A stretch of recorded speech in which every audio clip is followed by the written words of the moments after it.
Egghead here. Today, as you can probably tell, I'm in a hotel room as there is some echoing, so I'm sorry about that, but yeah. Today we're going to be talking about a mock trade that I came up with that involves the Buffalo Sabres and the Detroit Red Wings. If you guys enjoyed today's video, please tell me because I'd love to make some more mock trade videos. Anyways, let's get into this mock trade. The mock trade is Buffalo trading their 8th overall pick in the 2020 draft and Colin Miller for Anthony Mantha's RFA rights. Let's talk about why Buffalo would trade their first round pick. Going into the draft, Buffalo was the team with the lowest odds of receiving the first overall pick. And as expected, they didn't move up. They stayed at 8th. So the pick they got doesn't really help them out, and it doesn't really fit what they need right now. The Sabres need to add talent now, and the players they could get with the 8th overall pick wouldn't help them at all. They'd be ready in like 2 to 3 years, and they need a player who is ready now.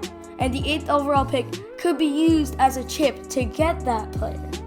Yes, the 8th overall pick could end up being a really good player, but Buffalo is not worried about what the pick could become in the long run. They want something good now.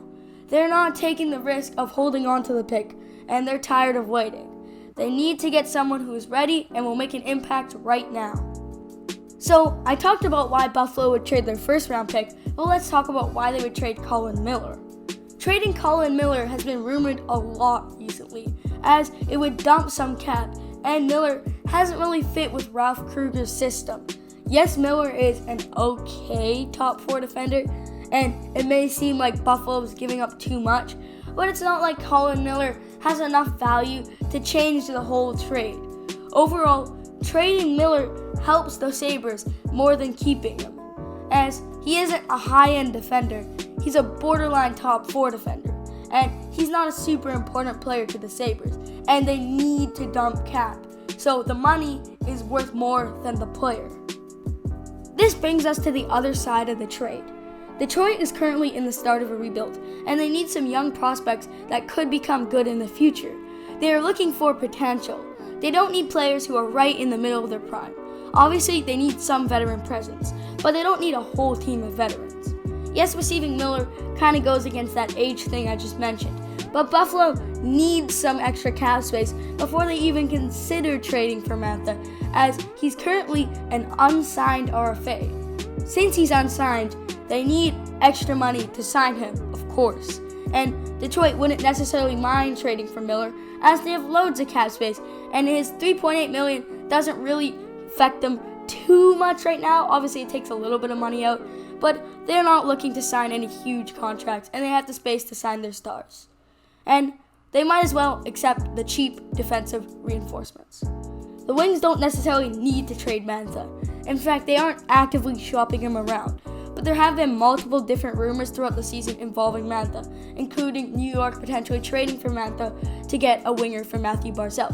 So this means he is available, or this hints that he is available. And giving him away could help them in the long run. And at this stage in their rebuild, they still should be trying to make moves for the long run.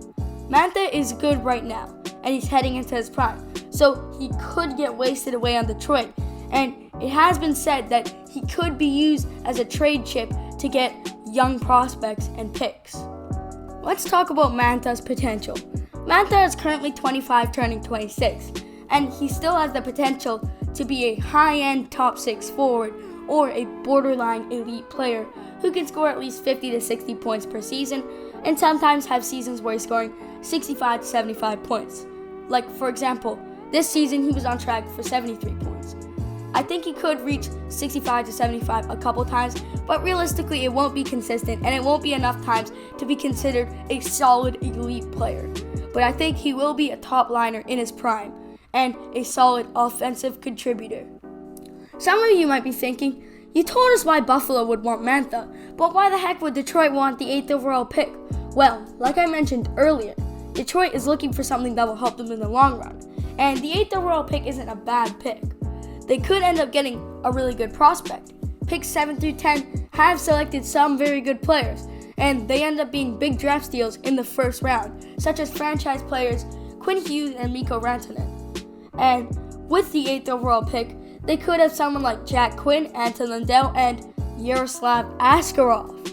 And the last name is one of the main reasons why I like the idea of Detroit trading for the 8th overall pick.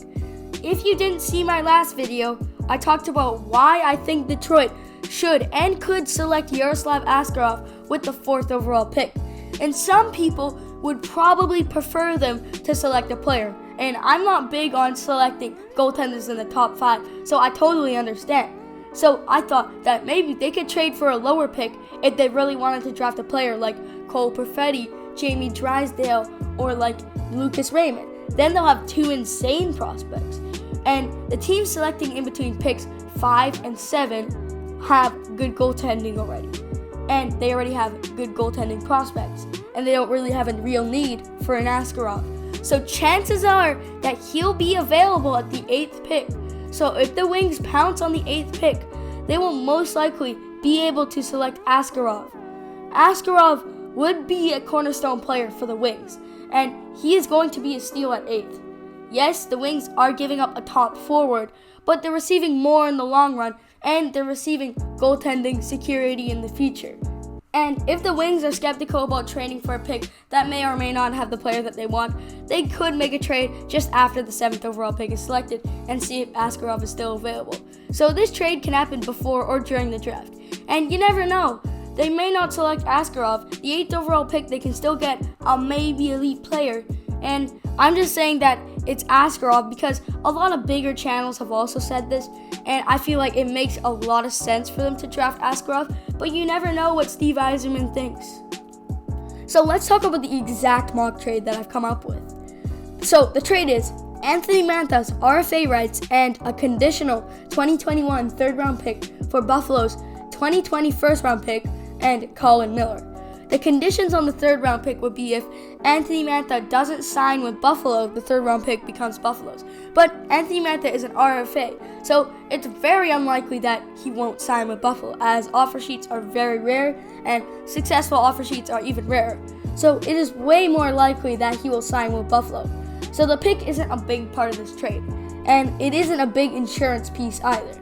But it's sort of something I think you just have to add, because then Buffalo might end up getting nothing in the unlikely possibility that Mantha gets successfully offer sheeted and signs the offer sheet.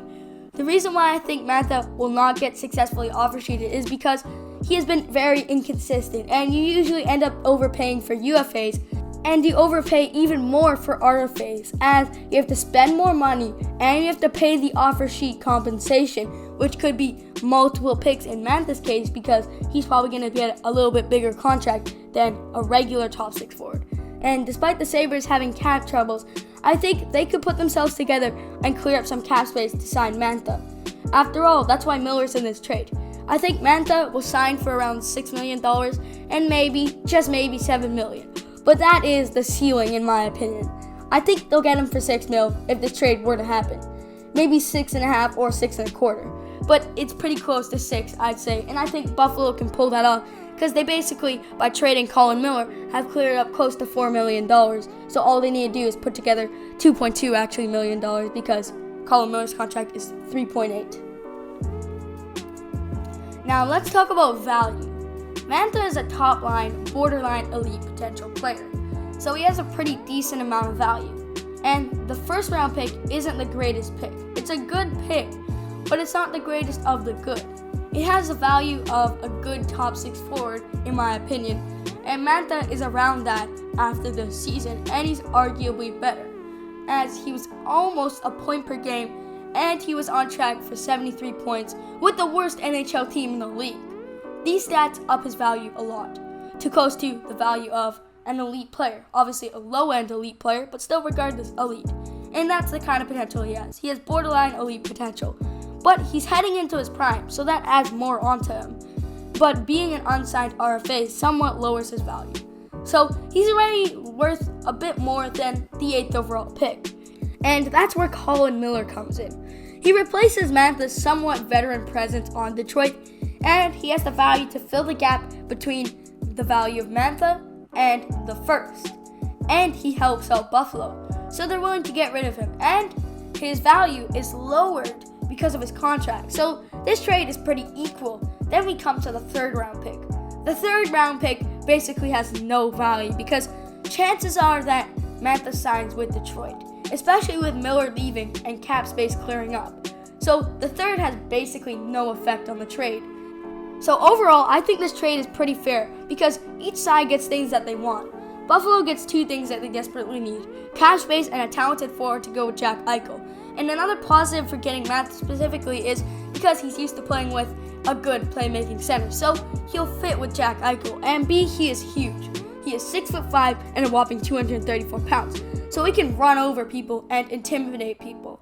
Detroit gets a very good prospect for the long run, and this prospect has a chance of being Yaroslav Askarov. In last video, I talked about why Detroit should draft Askarov, and so that explains why I'm emphasizing the Askarov part. And Detroit gets a veteran in Colin Miller who can lead the young guys, and Miller can also help reinforce their defense. Overall, I think this trade has winning on both sides. Yes, Detroit may seem like the losers right now, but I feel like if they draft Askarov, they will turn out to be the winners in the long run. But that's not what Buffalo's looking for. They're looking for something right now, and Detroit's looking for something in the long run. So it fits well, and I think the value matches up, and each team gets what they want. And there could be a couple minor adjustments, like Buffalo could potentially give up a pick from one of the later rounds, but besides that, I don't think there's too much to change.